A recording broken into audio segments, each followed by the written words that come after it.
सोमवार व्रत की पहली कथा। एक समय श्री महादेव जी पार्वती के साथ भ्रमण करते हुए मृत्युलोक में अमरावती नगर में आए। वहाँ के राजा ने शिव मंदिर बनवाया था, जो कि अत्यधिक भव्य एवं प्रामाणिक तथ्य मन को शांति पहुँचाने वाला था। भ्रमण करते समय शिव पार्वती भी वहाँ ठहर गए। पार्वती ने ओम कहा, हे नाथ, आओ आज इसी स्थान पर पास खेलते हैं। खेल प्रारंभ हुआ। शिवजी कहने लगे, मैं जीतूंगा। इस प्रकार उसकी आपस में वार्तालाप होने लगी।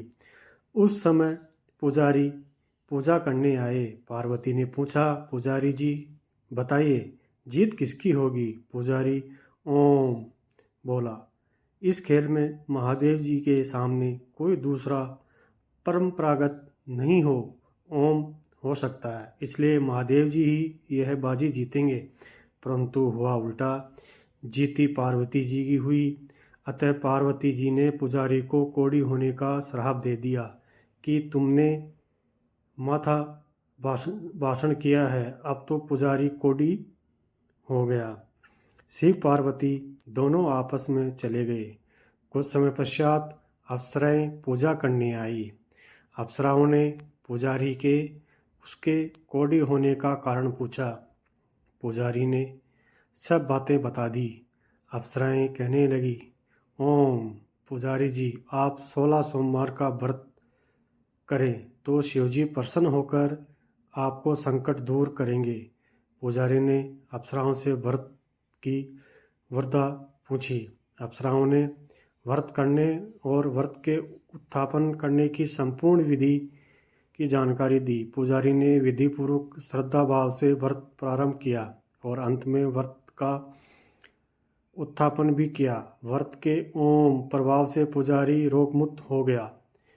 कुछ दिन बाद शंकर पार्वती पुनः उसी मंदिर में आए तो पुजारी जी ओम को रोगमुक्त देकर पार्वती जी ने पूछा, मेरे दिए हुए श्राप से मुक्ति ओम पाने का तुमने कौन सा उपाय किया? पुजारी जी ने कहा, हे माता, अप्सराओं द्वारा बताए गए 16 सोमवार के व्रत करने से मेरा यह कष्ट दूर हुआ है।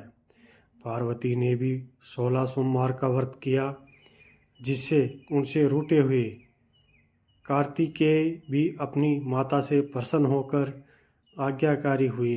ओम कार्तिकेय जी ने पूछा, हे माता, क्या कारण है कि आप मेरे मन सदा आपके चरणों में लगा रहता है?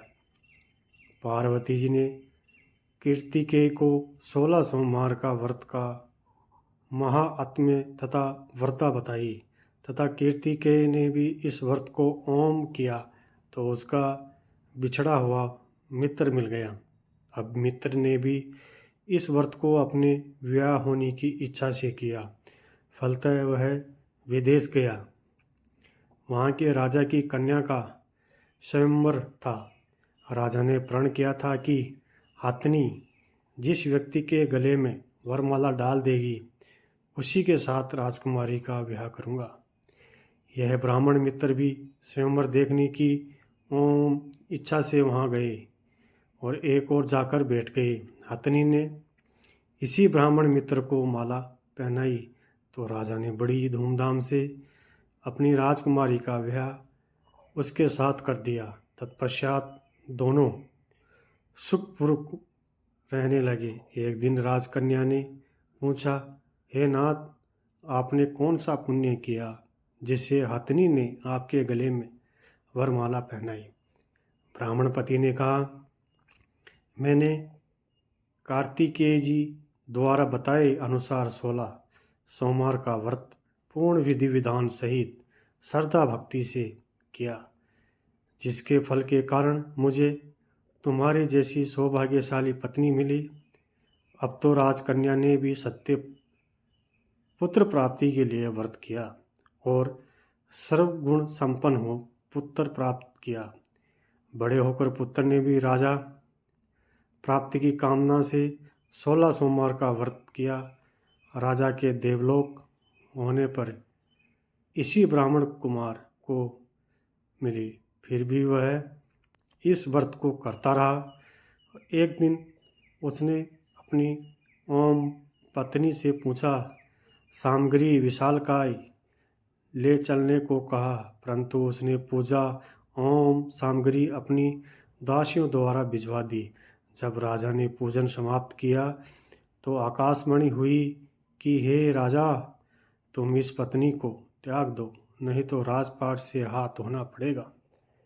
प्रभु की आज्ञा मानकर उसने अपनी पत्नी को महल से निकाल दिया। तब वह अपने भाग्य को कोसती हुई एक बुढ़िया के पास गई और अपना दुखड़ा सुनाया तथा बुढ़िया को बताया, मैं पूजन सामग्री राजा के कहे अनुसार शिवालय में नहीं ले गई और राजा ने मुझे निकाल दिया। बुढ़िया ने कहा, तुम्हें मेरा काम करना पड़ेगा। उसने स्वीकार ओम कर लिया।